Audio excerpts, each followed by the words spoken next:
बाबू कुलदीप कुमार पाल पुत्र स्वर्गीय बाबूलाल पाल निवासी 551-S/075 शीतलखेड़ा वार्ड इब्राहिमपुर 2 लखनऊ का निवासी हूँ। कुमारी दुर्गेश श्रीवास्तव जो अविवाहित थी, सरकारी कर्मचारी थी, रिटायर्ड महिला थी, उन्होंने कभी कोई शादी नहीं की, अकेले रहती थी, वो मुझे पुत्र समान मानती थी। उन्होंने अपनी कुछ संपत्ति की रजिस्ट्री मेरे फेवर में किया, जिसके सारे दस्तावेज मेरे पास उपलब्ध हैं, और कुछ संपत्ति अपनी समस्त चल अचल संपत्ति की रजिस्टर्ड वसीयत सरोजिनी नगर तहसील में रजिस्ट्रार के समक्ष निष्पादित किया। वहाँ एक किराए पे हमारे यहाँ काफ़ी समय पहले शैलेंद्र बहादुर चंद्र रहते थे। उनकी डेथ 2018 में हो गई। उसके बाद लगातार माता जी की एक नौकरानी थी अपरास्ता द्विवेदी। माता जी को अकेला समझकर मैं रेगुलर रह नहीं पाता था, आना जाना था, मेरे अपने लोग रहते थे। माता जी ने नौकरानी माता जी को इकलौता समझ के उस प्रॉपर्टी को हड़पना चाहती थी।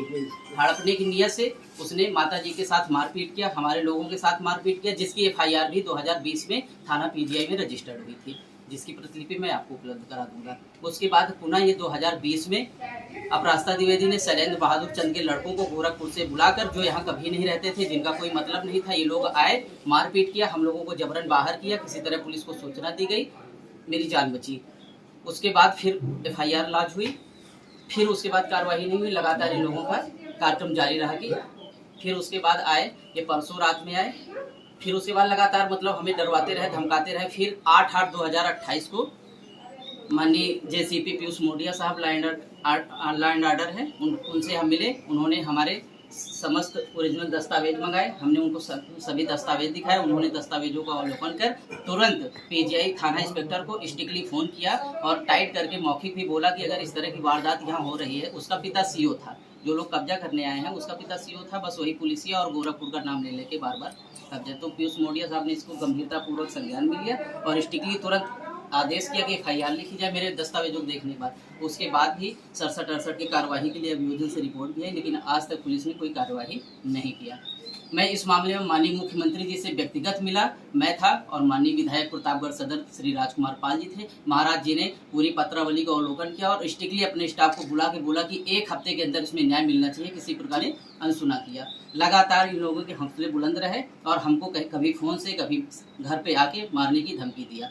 फिर ये परसों की डेट में हमारे घर आए, फिर मैं न्यायालय चला गया। न्यायालय ने हमको रिलीफ दिया। अभी 1/4/2018 को हमने ये अपने न्यायालय के समक्ष में अपना दुख दर्द लिखित वाद प्रस्तुत किया अस्थायी निषेधाज्ञा के लिए। तुरंत न्यायालय ने पत्रावली का अवलोकन किया और हमारे पक्ष में प्रतिवादी गणों को, स्वतंत्र प्रताप चंद एंड उसके परिवार वालों को प्रतिबद्ध किया तथा अपरास्ता द्विवेदी को स्ट्रिक्टली किया कि प्रतिवादी गणों को आदेशित किया जाता है कि वादी के भवन में, उसके अध्यक्षण में, कब्जे में किसी प्रकार का कोई दखलन नहीं होगा। उसके बाद भी ये लोग नहीं माने। परसों रात में आए, हमको डरवाया, धमकाया, फिर हमको जान से मारने की धमकी दी और बोले कि मकान छोड़ के चले जाइए, नहीं तो जान से चले जाओगे। हमने इसकी शिकायत रात में 11 बजे प्रमुख सचिव गृह साहब और जिलाधिकारी लखनऊ और पुलिस कमिश्नर लखनऊ को सूचना किया, जिसकी रसीद मेरे पास है, मैंने रजिस्टर। फिर आज ये सुबह आए, फिर इनकी पूरी टीम आई, हमको डरवाया, धमकाया, हमारे घर पर घुसा है। हमारे अपने लोग थे साथ में, उन्होंने किसी तरह हमारी जान बचाई। और एक व्यक्ति इनके साथ में था, स्वतंत्र प्रताप चंद्र और श्वेता चंद्र जो उसकी महिला है,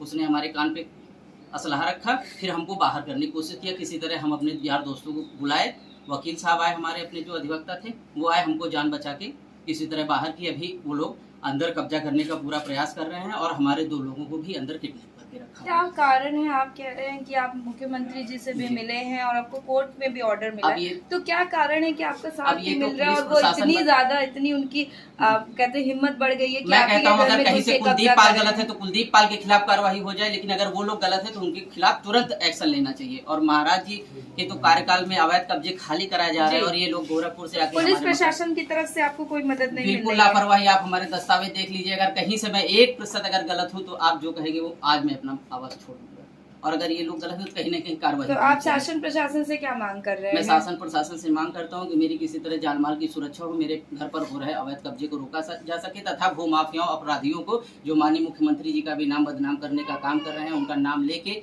पुलिस में उनके पिताजी थे तो उसका रौब जाके जो कब्जा करने की कोशिश कर रहे हैं, कब्जे को रोक दिया जाए। मैं प्रशासन से शासन से मांग करता हूँ कि मेरी जान माल की सुरक्षा के साथ साथ ये जो अवैध कब्जे हो रहे हैं उसको रोका जाए। माननीय न्यायालय के आदेशों का, संवैधानिक प्रपत्रों का संज्ञान लेते हुए मेरे साथ हो रहे अन्याय को रोका जाए।